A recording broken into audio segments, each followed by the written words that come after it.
चलिए कहानी शुरू करते हैं। सबसे पहला सीन ही सजाए मौत का दिन होता है, जहां एक लड़के को जिसकी गर्दन काटकर उसे आज खत्म कर दिया जाएगा। लेकिन जैसे ही तलवार उसकी गर्दन को छूती है, उस तलवार के 2 टुकड़े हो जाते हैं। आखिर ये कौन है जिसकी चमड़ी ने तलवार तक को मात दे दी? सभी ऑफिसर्स की हालत ये देखकर हैरान रह जाते हैं। असल में वो लड़का गाबीमारू है। वो एक शिनोबी है जो अपने बचपन से ही असैसिनेशन टेक्निक सीख रहा है और हजारों लोगों की सुपारी लेकर उनकी जान ले चुका है। सागिरी नाम की लड़की गाबीमारू से कहती है, मुझे तुम्हारी टेक्निक का नमूना देखना है। तो गाबीमारू ने कहा, मेरे पास इतना फालतू टाइम नहीं है। अगले दिन चिड़चिड़ा ऑफिसर गाबीमारू को जलाने की तैयारी कर रहा था। इस मौत से किसी का भी बच पाना नामुमकिन है। जैसे ही गाबीमारू को जलाया गया, वो वहां से भी बच निकला। हालांकि उसके शरीर तक के पूरे कपड़े जल चुके थे। सिगरी उससे पूछताछ जारी रख। गाबीमारू ने कहा, मेरे पेरेंट्स को बचपन में ही मार दिया गया था और तब से ही वो एक शिनोबी की जिंदगी जी रहा है। गाबीमारू इतने खून करके अब अंदर से खोखला हो चुका है। वो भी इस जिंदगी से छुटकारा चाहता है। वहां सबने उसकी दोनों टांगों को बांधकर बुल्स से बांध दिया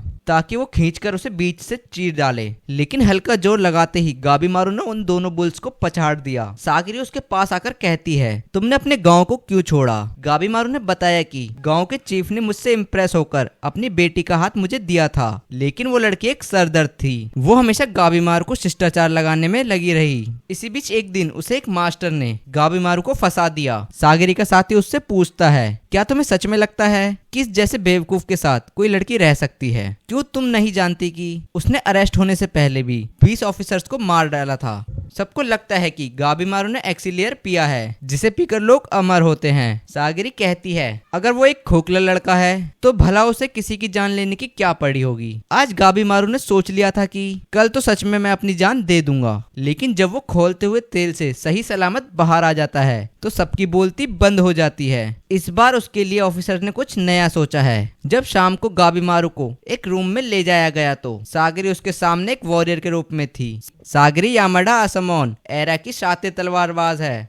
उसके क्लैन के लोग ज्यादातर जल्लाद का काम करते हैं और एक ही बिलो में बड़े से बड़े मुजरिम को काट डालते हैं। ये सुनते ही गाबीमारू घबरा जाता है और सागिरी की तलवार से बचने के लिए दूर कूद पड़ता है। सागिरी ने कहा, अगर तुम मरना ही चाहते हो तो भाग क्यों रहे हो? सागिरी जानती है जब कोई मरने वाला होता है तो वो क्या सोचता है। लेकिन सागिरी की तलवार किसी पर भी तरस खाए बिना उसे मुक्ति दे देती है। उसने गाबीमारू से कहा, मैं देख सकती हूँ कि तुम आज भी अपनी पत्नी को याद करते हो।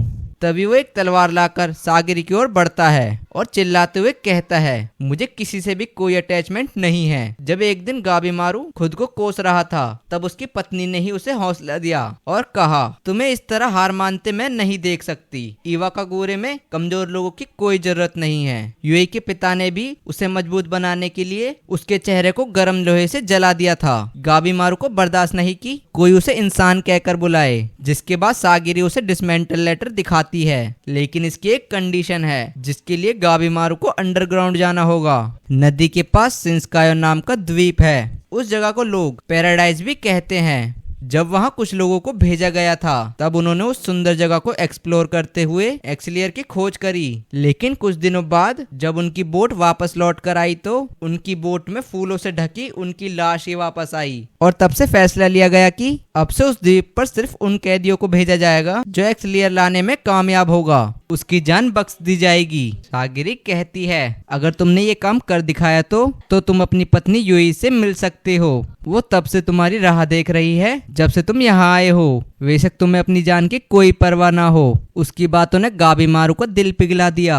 लेकिन बाकी ऑफिसर ने उसे ये मौका नहीं देना चाहा। वो बस उसे मार डालना चाहते थे। गाबीमारू सागिरी से कहता है, तुम मेरा निंजोत्सु देखना चाहती थी ना? इतना कहते ही गाबीमारू उसे अपनी शक्तियां दिखाते हुए सभी ऑफिसर्स को लपेट देता है और कहता है, अब तो सिर्फ मैं ही एक्सीलियर लेकर वापस लौटूंगा, चाहे उसके लिए मुझे तुम्हारी सारी बातें क्यों न माननी पड़े। सागिरी ने कहा, सबसे पहले तो हमें एडो जाकर यामाडा क्लैन से मिलना हो। फिर हमें सागिरी के पिता छिंजी को दिखाया जाता है, जिन्होंने सागिरी को अपना काम आगे बढ़ाने के लिए प्रेरित किया था। वो हर मुजरिम को बिना दर्द दिए एक ही बिलो में मार दिया करते थे। सागिरी ने भी बचपन में ठान लिया था, मैं भी अपने वार में एक दिन इतनी ही माहिर बन जाऊंगी। लेकिन जब कभी भी वो किसी की बलि देती, सागिरी के मन का बोझ उसे बढ़ता नजर आता। अब सागिरी का अगला टास्क उस तेजी के साथ खुद को मन से भी मजबूत करना है। आज काफी लोगों को सजा मिलने वाली है, लेकिन आज उन सब से मिलने के लिए टोकुगावा नारियोशी आए हुए हैं। उन सभी को शिनसेन की ओर भेजा जाने वाला है, जहां से एक एक्सलियर लेकर आना ही उनका मिशन होगा। सागिरी देखती है एक ऐसा मुजरिम कांप रहा था जिसने सिर्फ औरतों और बच्चों को अपनी मन की शांति के लिए मारा था। उनके बीच गाबीमारू भी बैठा था जिसे मरने और जीने की कोई चिंता नहीं थी। वहाँ एक लड़की थी जिसने गाबीमारू के बारे में कई सारी बातें सुनी थी, जिनके मुकाबले वो काफी कमजोर और बीमार दिखता है। थोड़ी देर बाद पैराडाइज आइसलैंड को एक्सप्लेन किया जाता है। फिर सभी कैदियों को मास्क उतारने को कहा जाता है। जब उन्होंने पत्तियां हटाई तो स्टेज पर वो इंसान था जो अकेला उस आइसलैंड से वापस आया था, लेकिन अब वो एक इंसान रहा ही नहीं। जी शाम वो यहाँ आया था। उस रात उसके पूरे शरीर से फूल और झाड़ उगने लगे। वो बताता है आज तक 60 लोग जो आइलैंड पर गए हैं उनका कुछ पता नहीं चला। उस इंसान को देखकर काफी लोग बुरी तरह घबरा चुके हैं। उन्हें लगा उन सभी का भी यही हाल होगा। क्रिमिनल्स को अपना आपा खोता हुआ देखकर एक अफसर कहता है तुमने मौत की सजा ना देकर हमें पैराडाइज भेजने का फैसला किया है, तो तुम खुश क्यों नहीं हो? एक छोटा क्रिमिनल बोला। अगर वहाँ एक्सलियर हुआ ही नहीं तो? जब एक कैदी वहाँ से उठकर जाने लगता है तो उसका सिर काट दिया जाता है। इसका मतलब अब उनके पास और कोई ऑप्शन नहीं। अब जब वो आइलैंड पर पहुंचेंगे तो उन सबको एक मॉनिटर दिया जाएगा और सभी मॉनिटर्स यामाडा असाइमोन होंगे। अगर मुजरिमों में से किसी ने भी अलग होने की कोशिश करी तो वो वहीं फंस जाएगा। लेकिन आखिरी चेतावनी चौंकाने वाली थी, क्योंकि उन सभी को आइलैंड पर भेजना नामुमकिन होगा, इसलिए उनके नंबर्स को कम किया जाएगा। इसका मतलब उन्हें एक दूसरे को खत्म करना होगा, क्योंकि जो यहाँ पर मारा गया वो वैसे भी उनके काम का नहीं होगा। बिना हथकड़ियों को खोले बिना उन सबको एक दूसरे को मारने की इजाज़त दे दी जाती है। और फिर क्या था, वो सभी जानवरों की तरह एक दूसरे पर टूट पड़े। उनमें से एक खुद को सुपर पावर्स वाला बताता है। ये नौजवान गुंडे के बड़े ग्रुप का लीडर है और एक औरत सागिवा कैसल की लूटपाट की मेन सदस्य थी। और कुछ तो ऐसे ही हैं जिसके सामने तलवार तो क्या भाले भी बेकार हैं। लेकिन वो लोग लेजेंड गाबीमारू को तो भूल ही गए, जो बेचारा चुपचाप बैठा हुआ है। एजेंट सागिरी से कहता है पता नहीं तुम्हें देखकर मुझे ऐसा क्यों लगता है तुम हमारे साथ काम करने के लायक नहीं हो। ये सुनकर सागिरी को हर्ट हुआ और वो बोली मैं एक दिन तुम्हें गलत साबित जरूर करूंगी। लाशों पर एक्सपेरिमेंट करके दवा बनाना और अपने हाथों से मुजरिमों को सजा देना यामाडा क्लैन के हर मेंबर्स को एक्स्ट्रा ऑर्डिनरी बनाता है। जब सागिरी छोटी थी तब सब उसे खूब चिढ़ाते थे और तब से ही उसने खुद को स्ट्रांग बनाने का फैसला कर लिया। भिलाडे हमेशा सच बोलता है। सागिरी को देखकर जब कुछ गुंडे उसे मारकर उसकी तलवार छीनने आगे बढ़ते हैं तो वो अपनी शक्ति को समेटते हुए उनकी गर्दन को एक एक करके काट देती है। इतने में ही गाबीमारू बोल पड़ा आपको किसी की जान लेने का अधिकार किसने दिया है? ऑफिसर्स उससे कहते हैं अपनी जुबान बंद रखो और उसे मारने के लिए दूसरे कैदियों को आगे बढ़ने को कहता है। गाबीमारू आगे बढ़ता है और उस पर हमला करने वालों की गर्दन चीरकर उन्हें मारना शुरू कर देता है। उसके एक एक वार में असीम शक्ति है। आखिर एक खोखला लड़का ऐसा कैसे कर सकता है? सागिरी समझ जाती है मुझे स्ट्रेंथ की नहीं बल्कि अपने बोझ और डर को ही अपनी शक्ति बनाना होगा। आइलैंड जाने वाले लोगों में आजाद, तामिया, कैन्यू, नागोरी, हरुबो, गाबीमारू, आकागेनियो और कोनिची है और बाकी सब लोगों को मिलाकर 10 लोग हैं। सबका मिशन एक ही होगा, एक्सलियर को जल्द ढूंढना, क्योंकि यही उन्हें आजादी दिलवाएगा। कुछ ही देर में वो सब शिनसेंक्यू पहुंच जाते हैं। फिर हमें बैकग्राउंड की ओर चलते हुए गांव के लोगों को एक ही आदमी पर हमला करते हुए देखते हैं। वो उस आदमी को अपने भालों और तलवारों से छलनी कर देते हैं, पर वो वहीं पर ज्यों का त्यों खड़ा रहता है। असल में इवाकोरे का चीफ अमर था। ये उसी एक्सलियर का असर हो सकता है जिसे गाबीमारू यहाँ ढूंढने आया है। सागिरी गाबीमारू के साथ आगे बढ़ते हुए देखती है। उस जंगल में चारों ओर हरियाली थी। सागिरी के मना करने के बाद भी उसने अपने हाथ की रस्सियां तोड़ डाली। सागिरी अपनी तलवार उसकी गर्दन पर रखकर कहती है अपना दिमाग कम चलाते हुए मेरी बात को अपना हुक्म समझो। अगर उसे आजादी चाहिए तो सबसे पहले उसे एक्सलियर ढूंढना होगा। इसी बीच एक राक्षस जैसा दिखने वाला इंसान अपने हैमर से हमला कर देता है और कहता है जो भी रूल्स के खिलाफ जाएगा उसका मैं यही हाल करूंगा। कैयून भी कैदियों में से एक ही है जिसका अपना हथियारों को लेकर प्यार अतुलनीय है। वैसे तो हाथ तो उसके भी खुले हुए हैं। जब सागिरी ने किसोड़ा से पूछा तो वो सागिर को ही मंदबुद्धि बताकर उसे जलील करने की कोशिश करती है। केयून ने गाबीमारू से कहा, अगर तुम खुद को इतना खिलाड़ी समझते हो तो मेरे वेपन्स का स्वाद क्यों नहीं चखते जो तुम्हारे खून के प्यासे हैं। केयून का प्लान है सभी क्रिमिनल्स को मार डालना ताकि वो अकेला ही एक्सक्लियर लेकर यहाँ से निकल सके। किसोड़ो ने भी कहा, अगर तुम चाहो तो एक दूसरे को मार सकते हो, हमारा काम भी हल्का हो जाएगा। केयून अपनी पूरी ताकत के साथ सारे वेपन्स गाबीमारू पर इस्तेमाल करता है तो वो सभी उसके शरीर से टकराते ही चकनाचूर हो जाते हैं। वो बंधे हुए हाथों के साथ ही केयून पर पलटवार करता है और उसे धाराशाही कर देता है और देखते ही देखते गाबीमारू ने केयून के सारे वेपन्स को उसके शरीर के आर पार कर दिया और कहा, देखो मेरे हाथ बंधे हुए हैं। किसोड़ो केयून का सर काटकर अकेले ही घर की ओर चल देता है। वो थोड़ा नहाकर आराम करना चाहता है। सागिरी कहती है, तुम जानते ही हो कि ये आइलैंड कितना खतरनाक है। किसोड़ो ने कहा, तुम्हें मेरी चिंता छोड़कर अपना भला सोचना चाहिए क्योंकि बाकी सब भी एक्सलियर के लिए अपनी पूरी जान लगा रहे हैं। वो जिंदा रहने के लिए अपना हर पैतरा आजमा रहे हैं। शोगुन के ऑर्डर जरूरी हैं, लेकिन उन सबसे पहले है अपनी जान बचाना। पता नहीं सागिरी के लिए रूल्स इतने इम्पोर्टेंट क्यों हैं। गाबीमारू ने किसोड़ो के पास आकर कहा, बेहतर होगा तुम अपनी चोंच बंद रखो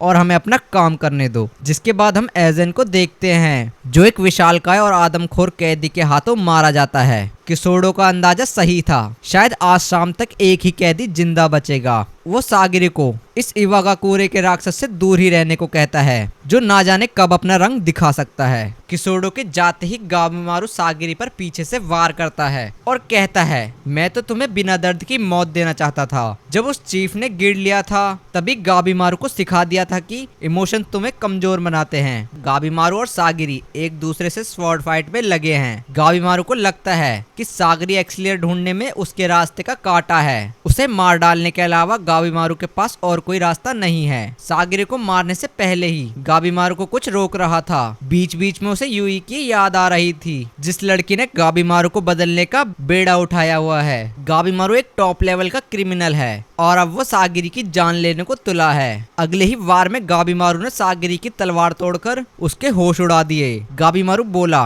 तुम्हें मारकर मुझे वैसे भी अच्छा नहीं लगेगा, तुम्हें मैं 1 सेकंड की मौत देना चाहता हूँ। सागिरी ने कहा, तुम्हें बुरा भी लगता है, इसका मतलब तुम्हारे इमोशंस तुम पर हावी है। गाबीमारू जब खुद को खोखला बताते हुए सागिरी की जान लेने ही वाला होता है तभी उसका मन उसे रोकने की कोशिश करता है। सागिरी ने कहा, तुम कोई मॉन्स्टर नहीं बल्कि एक इंसान हो और हर इंसान में फीलिंग्स होती हैं और हमारे इमोशंस ही हमारी स्ट्रेंथ का आधार है। सागिरी ने कहा, वैसे तो इस जुर्म के लिए तुम्हें फांसी दी जानी चाहिए, लेकिन मैं तुम्हें और अच्छे से जानना चाहूंगी। अगर तुम्हारे जैसे खोखले लड़के के इमोशंस जाग सकते हैं तो तुम्हें अपनी लाइफ का रिक्लाइम करने का पूरा अधिकार है। इसी बीच जंगल के दूसरे कोने में एक अजीब सी तितली कैदी को डंक मार देती है। उसने बिना सोचे अपना हाथ काट दिया और नीचे गिरते ही उसके हाथ से जड़ें निकलने लगी। और ये तो शुरुआत है, देखते ही देखते कई सारे क्रिएचर उन्हें घेर लेते हैं। मछली जैसे मुंह वाला राक्षस गाबीमारू के आगे खड़ा होता है।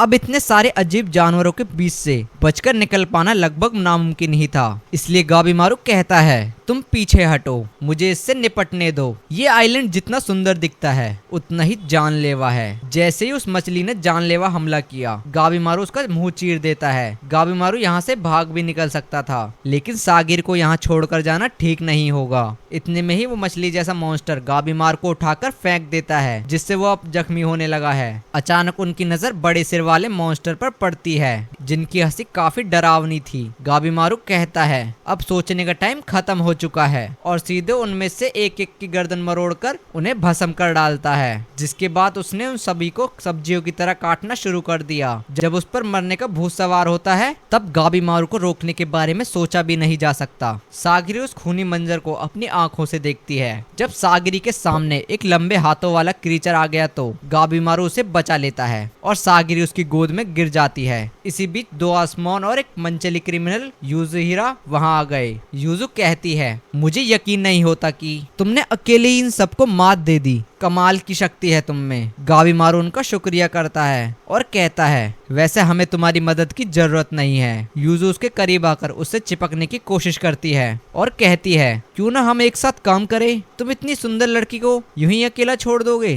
पर गाबीमारू उसकी अदाओं से पिघलने वाला नहीं था। यूजू बोली, मैं तो सीरियस हूँ, 2 से भले 5। सागिरी पूछती है, एक मिनट पहले ये बताओ तुम्हारे साथ 2 आसमान कर क्या रहे हैं? गेंजी बताता है, मैं यहाँ माकिया के साथ आया था, लेकिन उसके मरने के बाद मैंने सोचा अब इस बेचारी लड़की को जंगल में यूं तो नहीं छोड़ सकते। मतलब यूजी ने उसे अपने जाल में फंसा लिया। सेंटा की बात काटते हुए यूजी कहती है, हमें टाइम वेस्ट ना करते हुए जल्दी एक्सिलियर ढूंढकर यहाँ से निकलना होगा। सागिरी ने जैसे ही टीम अप के लिए हाँ कहा, वैसे ही यूजू फिर से गाबीमारू को दबोच लेती है और कहती है, हम तब तक एक दूसरे के साथ रहेंगे जब तक मंजिल नहीं मिल जाती। गाबीमारू पूछता है, आखिर तुम्हारा साथ देने से मुझे क्या फायदा होगा? यूजू के पास बहुत सारी इंफॉर्मेशंस है जिसे वो बताने के लिए रेडी है। यहाँ जो खतरनाक दिखता है उससे कहीं ज्यादा खतरनाक वो है जो हमारी आंखों से ओझल है, जैसे ही इंसानी शक्ल वाली बटरफ्लाईज। असल में यूजू ने माकिया को बलि का बकरा बनाकर उस पर हर चीज टेस्ट कर ली है। यहाँ मौजूद बुद्धिस्ट स्टार्टर्स इस जगह को पैराडाइज बनाते हैं, लेकिन पवित्र होने के साथ ये जगह रहस्यमय है। यूजू की एक्साइटमेंट देखकर गाबीमारू ने पूछा, तुम्हें यहाँ से बच निकलने की इतनी जल्दी क्यों पड़ी है? तब यूजू ने अपनी छोटी बहन के बारे में बताया,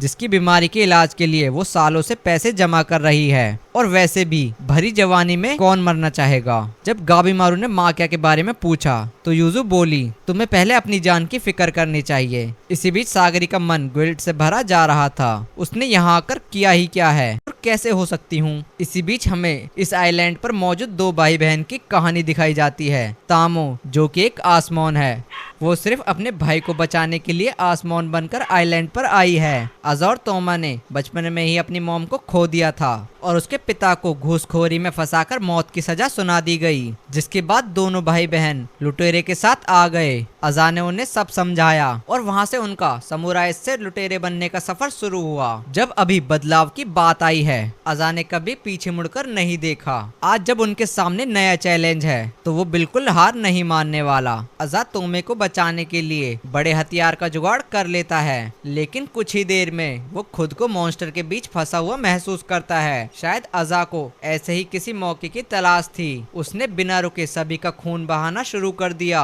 सभी लाशों को बीच कर अजा अपनी जीत का ऐलान करता है। वो तोमा से कहता है, एक्सलियर और हमारे बीच आने वाला हर मुजरिम और हर मॉन्स्टर इसी तरह मारा जाएगा।